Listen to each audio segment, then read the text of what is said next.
the babies. They're gonna play while I muck out. And you're not gonna get in the way at all, are you? You're not? I know, I can tell. I can already tell how good you're gonna be. I can.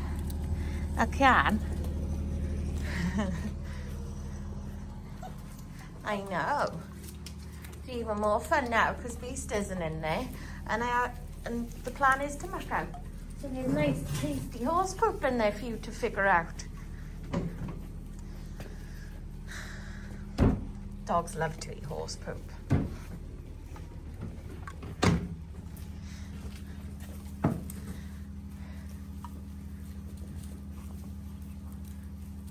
Oh, you're so sweet with them.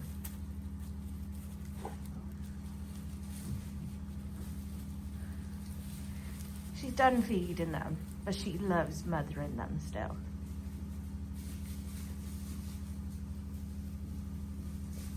But she might end up bouncing around in here if I avoided them.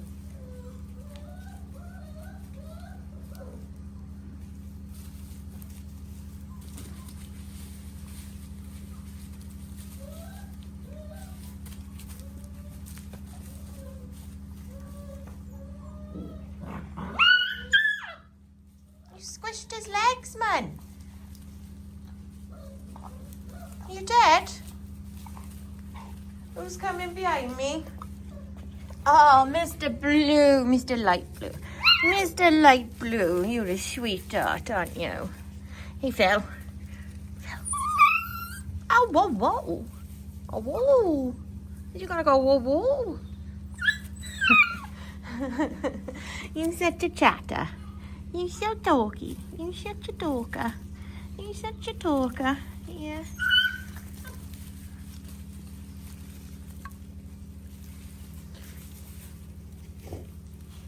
It's good fun in here, isn't it, Papas? Yeah, it was meant to not rain today.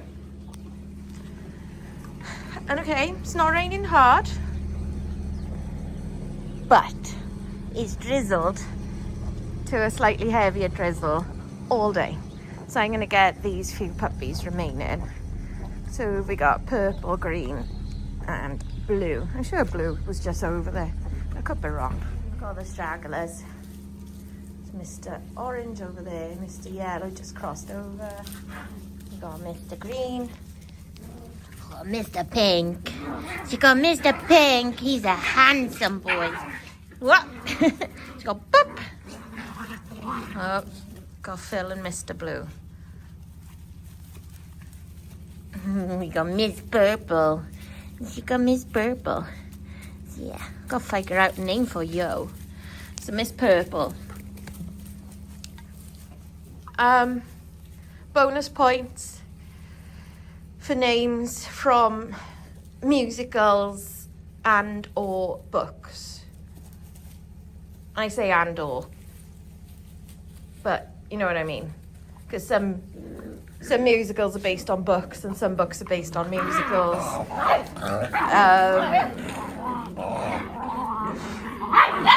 But I don't mind just musical or just books. So yeah, put your name suggestions down in the comments.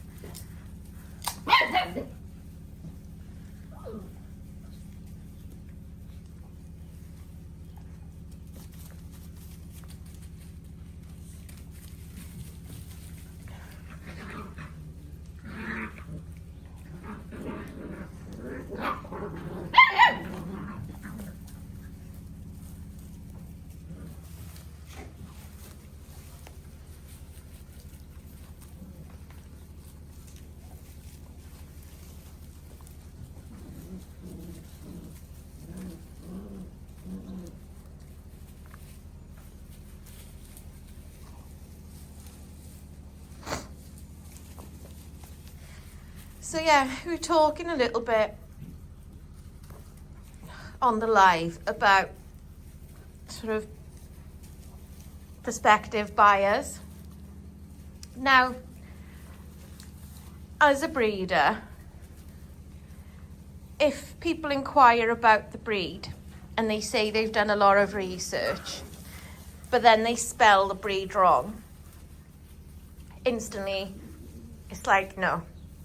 If you're gonna lie from the start, because it must be a lie that you've done a lot of research on the breed if you still can't spell it correctly. Do you know what I mean? And if you say somebody recommended a Dalmatian, I haven't had a chance to look into the breed yet, but thought I'd get in touch, that's different. But if they want to say they've done a lot of research and can't then spell the name correctly, then that is a problem. The other big problem for me, I say problem, that's probably the wrong word, but the big thing for me is if people's first question is how much. That is the totally wrong question to ask as a first question. When somebody's put, you know, blood, sweat and tears into their dogs and their litter, and then somebody just goes, how much? It's like, no, you need to be asking.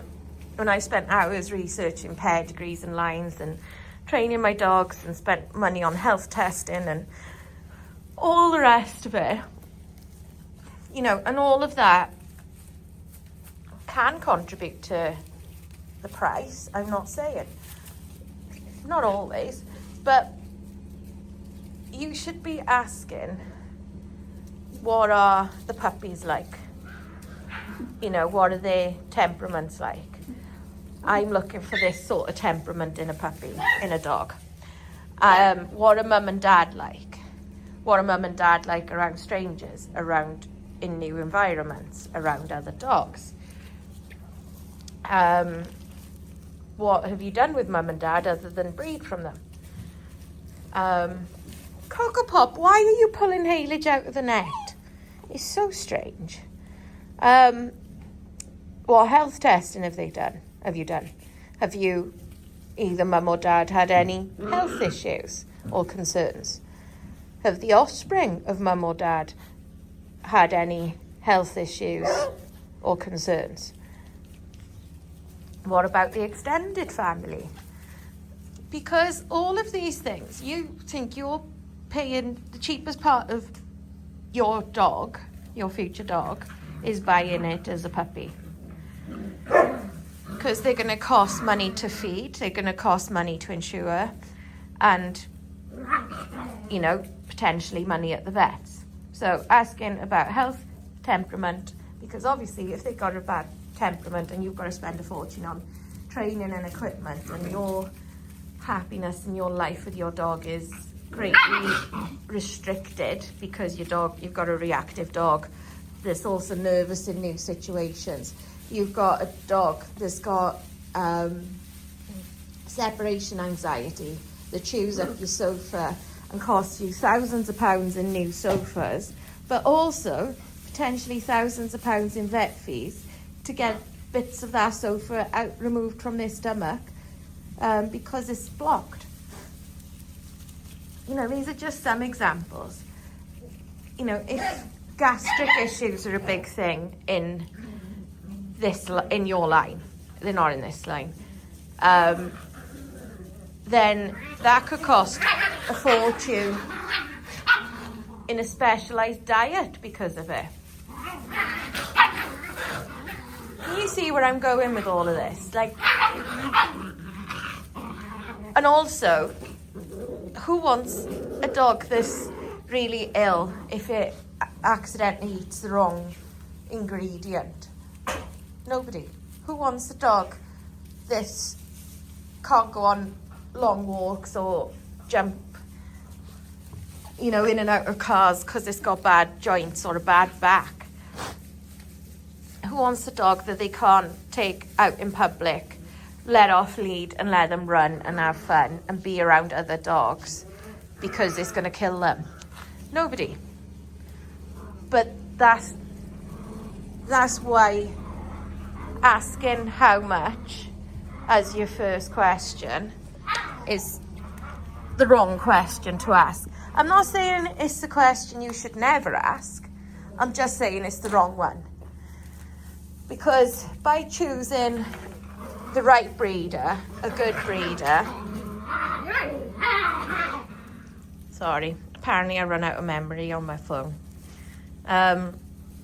So yeah, there are so many questions to ask. And I mean, also, when you see what mum and dad are like in the house, you might not see dad because it might be an outside stud dog. But could you live with them is always a question, I think. If you were, say, having a puppy from this litter, could you live with Aria? Would you find Aria easy to live with? I would like to say yes, because she is easy to live with. She doesn't have separation anxiety. If she misses a walk because it's raining or you're busy, she isn't too worried. She's fine around other dogs.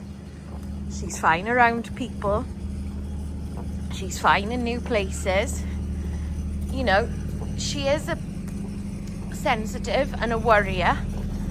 As in, like, I don't know if I told you the story, I'm sure I have in other videos, about when the dogs disturbed a ground's nest of wasps up the forestry. Well, every dog on that walk with me and Finn got stung, including Aria. And all the other dogs, you know, they sort of were a bit jumping around trying to get the sting out of them. Some got it out on their own, others needed our help, so obviously we had to work our way around everyone. And then within 5 minutes, all the others had shook that experience off, carried on with their walk. Now Aria's thing when she's insecure is she goes through my legs. So she was going through and through and through my legs. So yeah, sorry, delivery. So Aria was thing when she's insecure, she goes through my legs.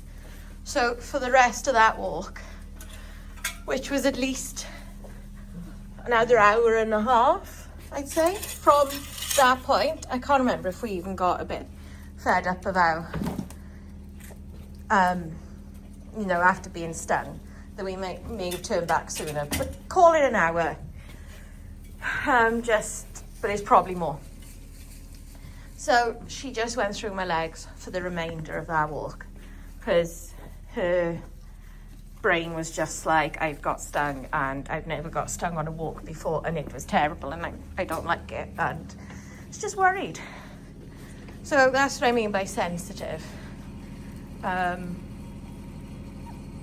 So yeah, you got to think about all these things, because chances are the puppies will pick up a lot of their parents' traits, because temperament is very, very, very genetic in dogs.